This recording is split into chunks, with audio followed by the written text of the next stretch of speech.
Orang tua itu hanya mendoakan dan merestui.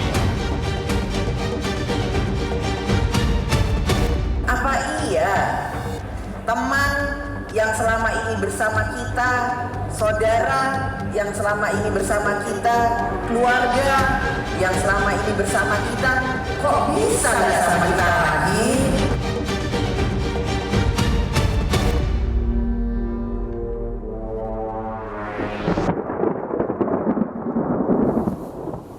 Ya, pemirsa, Presiden Joko Widodo merestui Gibran Rakabuming Raka yang diusulkan Partai Golkar untuk menjadi cawapres Prabowo Subianto.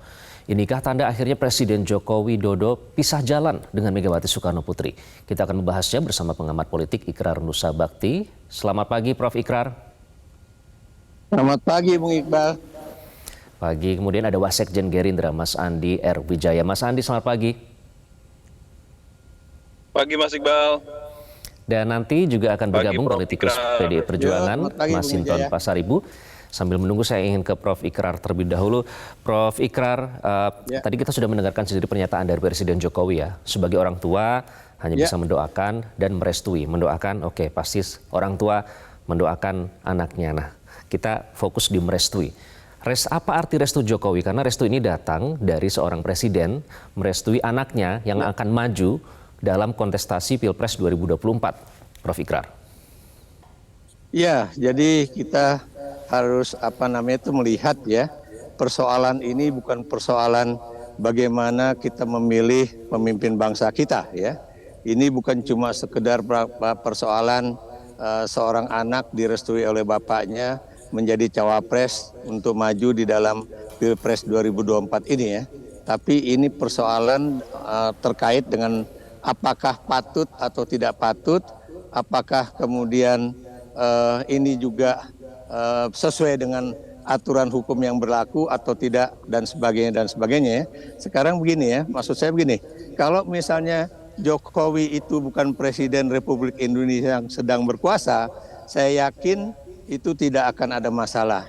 Kalau misalnya Gibran itu maju tanpa ada suatu rekayasa hukum, rekayasa politik, saya yakin yang namanya masyarakat juga tidak akan mempersoalkan ya, dan saya juga yakin bahwa persoalan ini akan adem ayem saja ya. Tapi persoalannya ini kan karena presiden itu masih berkuasa dan kemudian diduga oleh banyak kalangan, baik itu ahli hukum tata negara, ahli ilmu politik, dan semua boleh katakan sebagian besar masyarakat itu melihatnya ini ada yang salah. Mengapa misalnya kemudian tiba-tiba Mahkamah Konstitusi harus kemudian meloloskan ya adanya masukan untuk misalnya mengurangi hukum, maksud saya umur dari seorang calon presiden atau wakil presiden. Kemudian ada juga tambahan mengenai kalau dia belum usia 40 tahun itu harus sudah menduduki jabatan yang melalui pemilihan umum ya. Itu kan boleh dikatakan rekayasa hukum seperti itu. Dan juga kalau kita perhatikan ya, misalnya kalau seorang hakim konstitusi itu menyatakan bahwa kenapa mesti buru-buru sih? Ini kan bisa dilakukan setelah pemilu 2004 gitu kan. Jadi lagi-lagi kalau saya meminjam kalimat Pak Jokowi sendiri ya, ojo ke susu, ojo grusa-grusu. Maksud saya juga ingin mengingatkan Pak Jokowi ya, ojo ke susu, ojo grusa-grusu. Gibran ini kan boleh dikatakan masih terlalu muda, belum memiliki pengalaman yang banyak ya. Kenapa kemudian mesti harus keburu-buru untuk menjadikan dia Coba kita tanya ke Mas Andi ya, Prof. Ikrar ya. Karena soal ojek ke susu, ojek grusa-grusu ini juga dinyatakan oleh Prabowo begitu, seperti kompak antara Pak Jokowi dengan Pak Prabowo. Mas Andi, kan ini bisa kan nunggu banyak 5 tahun lagi gitu. Oke, Mas Andi, banyak nama lain ya sebenarnya yang secara survei itu jauh lebih tinggi, secara pengalaman dan secara kapabilitas dinilai oleh banyak orang lebih cocok mendampingi Pak Prabowo. Nah, akhirnya apa? Mengapa Gibran yang dipilih? Apakah ini juga sudah bulat semua koalisi ini mendukung Gibran? Kenapa Gibran akhirnya? Kalau alasan kenapa Gibran, saya kira itu menjadi keputusan seluruh anggota koalisi Indonesia Maju ya, Mas gitu. tentunya ada beberapa hal, diantaranya adalah soal alasan elektoral. Itu yang menjadi pertimbangan di dalam koalisi dalam menentukan cawapres. Masing-masing partai ini kan punya usulan, ya, misalnya PAN mengusulkan Pak Erick Thohir, kemudian Demokrat mengusulkan Bu Khofifah, ya. Tapi ada pertimbangan lain yang tidak serta-merta itu untuk alasan elektoral. Gitu. Sebenarnya juga bisa jadi untuk alasan elektoral untuk misalkan rekonsiliasi. Ini kan juga bisa. Bagaimanapun juga dominasi atau Pak Jokowi ini masih bisa dikata sebagai mega influencer juga, ya. Jadi bagaimana influence Pak Jokowi ini, ya, Jokowi efek ini di tengah-tengah masyarakat masih sangat tinggi. Gitu. Jadi itu salah satu yang menjadi pertimbangan kenapa koalisi juga Pak Prabowo memutuskan Mas Gibran sebagai calon wakil presiden untuk mendampingi. Jokowi efek. Jadi yang semua kedua, teman-teman di koalisi ada istilahnya itu hal juga, karena kan 60% pemilih dalam Pilpres ini kan 60%, ya. Jadi Gen Z ini sangat dominan sekali. Jadi salah satu yang menjadi faktor penarik untuk memikat pasangan Pak Prabowo, dan tentunya agar komplement maka dicarikanlah calon wakil presiden yang bisa mengisi atau sesuai dengan usia-usia Gen Z gitu. Di antaranya itu, Mas Iqbal. baik. Gen Z-nya kebetulan kali ini anak presiden, ya, anak orang nomor 1 di Indonesia. Nah, rekonsiliasi ini maksudnya gimana, Mas Andi? Ya, bagaimanapun juga kan Pak Jokowi dan Pak Prabowo ini sudah 2 kali, ya, melakukan kompetisi dalam Pilpres. Ini kan nggak pengen akan terulang terus-menerus gitu. Jadi salah satu bentuk rekonsiliasi adalah bagaimana Pak Jokowi melalui anaknya dan Pak Prabowo ini bergabung. Ini adalah salah satu bentuk rekonsiliasi ini, ya, Mas. Kita juga melihat ke depan polarisasi ini sangat tinggi sekali. Ya, Mas Iqbal, Prof. Ikrar juga mungkin melihat bagaimana di 2019 kemarin sangat tinggi sekali, sangat kental, polarisasinya sangat tinggi. Jadi itu yang membuat agar jangan sampai anak bangsa ini terpecah belah, ya, antar anggota keluarga aja sangat pertengkarannya sangat sengit gitu. Jadi gara-gara Pilpres. Sebenarnya dalam rangka itu sih, Mas. Oke, rekonsiliasi antara Pak Jokowi dengan Pak Prabowo. Tapi bagaimana hubungan dengan Jokowi dan Megawati? Nanti kita akan bahas lebih lanjut. Apakah juga sudah izin istilahnya Kulon Nuwun untuk menarik kadernya untuk menjadi cawapres mendampingi dari koalisi lain? Nanti kita akan bahas lebih lanjut sambil menunggu Bang Masinton bergabung dengan Selamat Pagi Indonesia. Tetaplah bersama kami di Selamat Pagi Indonesia. Anda kembali di Selamat Pagi Indonesia. Pemirsa, Koalisi Indonesia Maju sudah memutuskan Gibran Rakabuming Raka, anak dari Presiden Jokowi, akan mendampingi Prabowo Subianto dalam kontestasi Pilpres 2024. Nah, kita masih bersama dengan Wasekjen Partai Gerindra, Mas Andi Erwijaya, dan ada pakar politik Ikrar Nusa Bakti, Prof. Ikrar, dan Mas Andi masih bergabung. Mas Andi, Pak Prabowo sudah izin belum ke Bu Mega?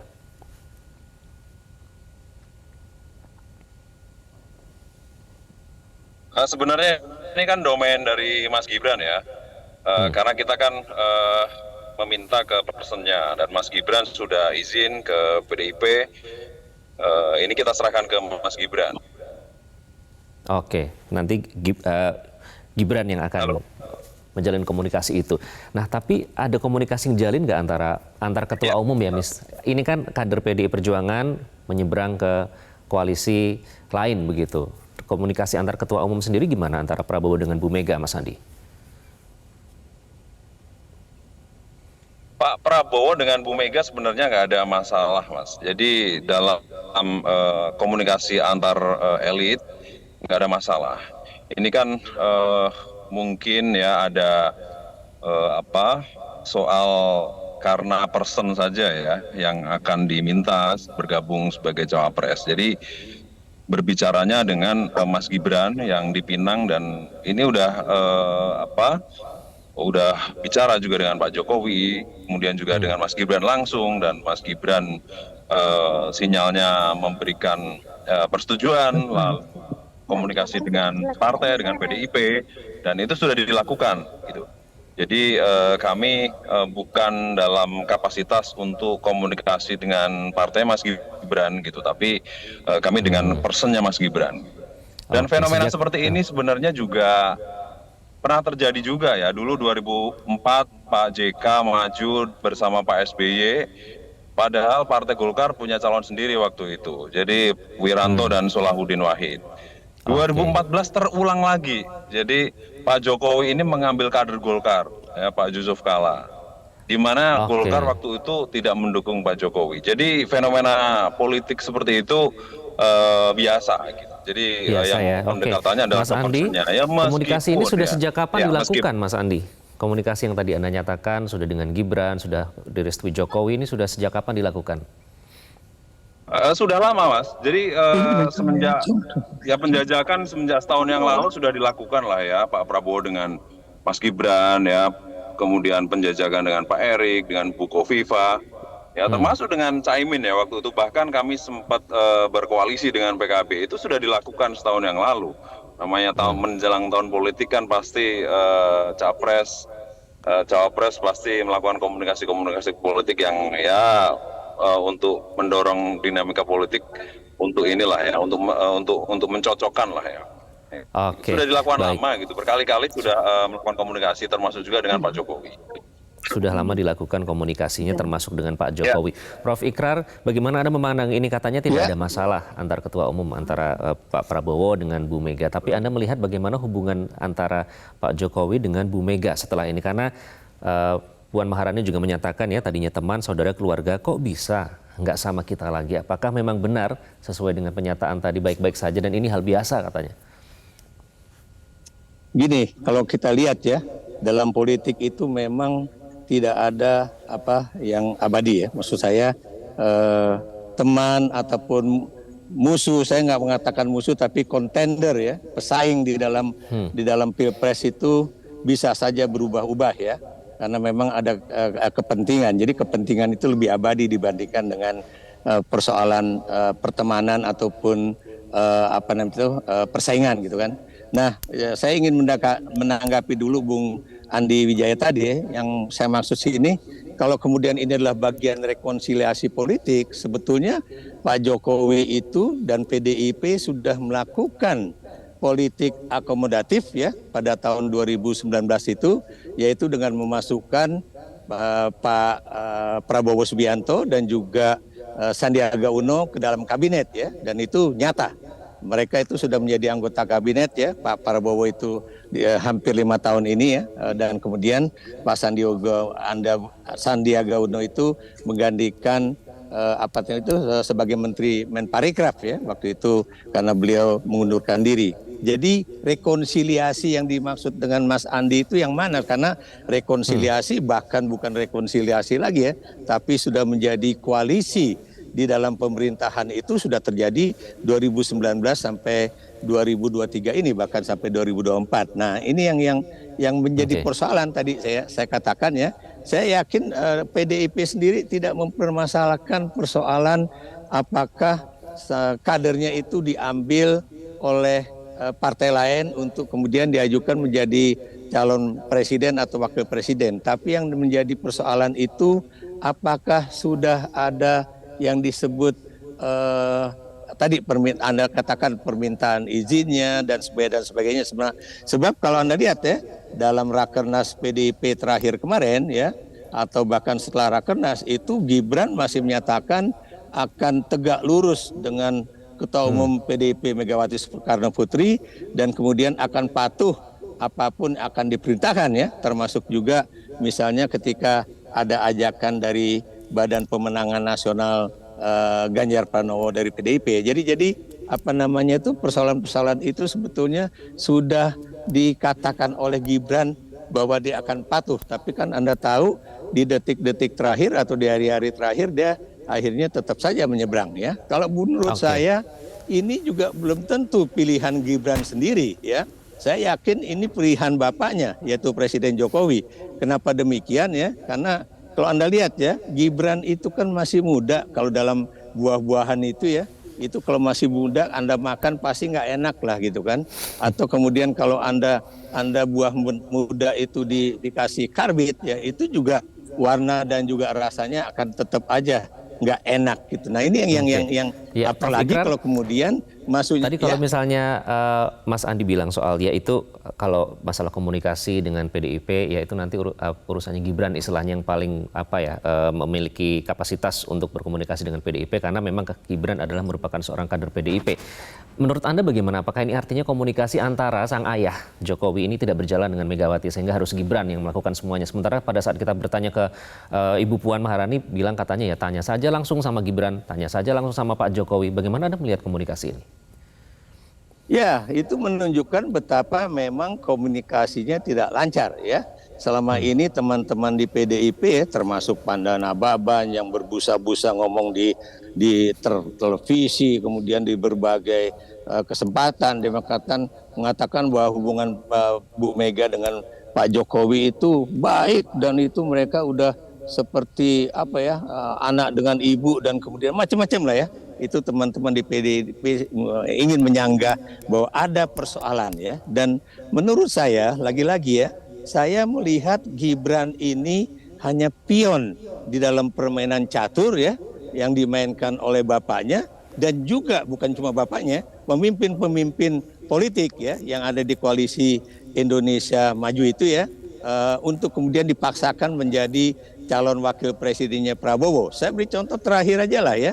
Itu bagaimana pimpinan-pimpinan partai itu sampai menunggu Pak Jokowi itu pulang dari lawatan ke Cina dan juga ke Timur Tengah gitu kan. Jadi kemudian sebenarnya menunggu Pak Zulhas, Pak. Enggak juga. Silakan, Mas Andi. Saya yakin enggak. Jadi bukan menunggu Pak Jokowi tapi menunggu Pak Zulhas ya untuk mengumumkan ya Mas Andi ya. Pak Zulhas keluar negeri juga. Karena kan rapat nggak mungkin dimulai kalau satu anggota koalisi belum bergabung. Oke, tapi tadi mengamati analisa dari Prof. Ikrar, dari semua kualitas, kapabilitas yang disebutkan yang dimiliki oleh Gibran yang masih muda, apakah memang kualitas utama yang memang dimiliki adalah sebagai anak presiden yang akhirnya memutuskan koalisi ini semua setuju, ayo ini Gibran cocok mendampingi Pak Prabowo? Ya, pertama soal rekonsiliasi tadi, ya memang benar Pak Prabowo dan Bang Sandi sudah masuk dalam kabinet. Tapi kan begini Pak, itu kan pembelahan akan kembali terulang. Jadi poros PDIP maju lagi dengan poros Prabowo atau Gerindra. Apalagi dalam survei, Ganjar dan Prabowo ini selisihnya dikit di beberapa survei. Jadi saya nggak mau mendahului ya, bukan berarti nanti Ganjar dan Prabowo langsung masuk ke putaran 2. Nah, saya nggak mau mendahului. Biarkanlah masyarakat nanti. Tapi kira-kira itu perkiraan kami, Pak. Nah, kalau nanti terjadi lagi, jadi Ganjar lawan Prabowo, ini kan akan terjadi polarisasi lagi, Prof. Ikrar. Ini yang kami maksud agar tidak terjadi lagi, ya. Makanya itulah yang kami coba lakukan, coba kita tawarkan, begitu. Nah, itu yang tadi saya bilang soal rekonsiliasi gitu. Yang kedua soal anak muda masih terlalu mentah, itu ya saya kira kita mungkin bisa kembali membuka lembaran lama ya. Soekarno itu umur 28 tahun udah menjadi ketum partai gitu. Pak Sumitro Joyohadikusumo tuh 32 tahun sudah jadi menteri gitu. Jadi saya kira ya, itu dan di beberapa presiden di beberapa negara juga demikian gitu. Ya umur 36 tahun, 32 tahun sudah jadi presiden. Saya kira dan masa-masa kenabian ya itu kan kalau dilihat tarik lagi ke belakang itu juga dia udah cakap. Begitu juga dalam hukum, Pak. Namanya cakap dalam hukum tuh umur 21 tahun udah boleh melakukan penandatanganan, agreement ya, udah cakap dalam hukum. Jadi sudah bisa. Saya kira perlu disambut baik menurut saya. Tapi mungkin yang menjadi rame adalah kenapa objeknya anaknya presiden. Nah, itu yang tadi Prof. Ikrar sudah sudah kita catat poinnya. Mas Andi ini juga sedang berjalan ke Dharma Wangsa nanti untuk melakukan ada konferensi pers ya di sana untuk mendeklarasikan kembali Prabowo dengan Gibran untuk berkontestasi di Pilpres 2024. Prof. Ikrar, nanti kita lihat akan seperti apa dinamika selanjutnya dari hubungan yang penasaran tentu saja antara Presiden Jokowi dengan Megawati Soekarno Putri, karena ada yang menyatakan bahwa ini seharusnya kalau secara etika politik yang minta izin, tapi kenyataannya belum dilakukan hal itu. Kita lihat nanti selanjutnya. Saya nggak bisa nanggapi Bung Andi. Ya, Prof. Ikrar terima kasih. Mohon maaf waktunya sudah habis. Mas Andi terima kasih sudah bergabung di Selamat Pagi Indonesia. Nanti selanjutnya kita akan berdiskusi lagi. Terima kasih Mas Andi dan Prof. Ikrar. Jelajahi cara baru mendapatkan informasi. Download Metro TV Extend sekarang.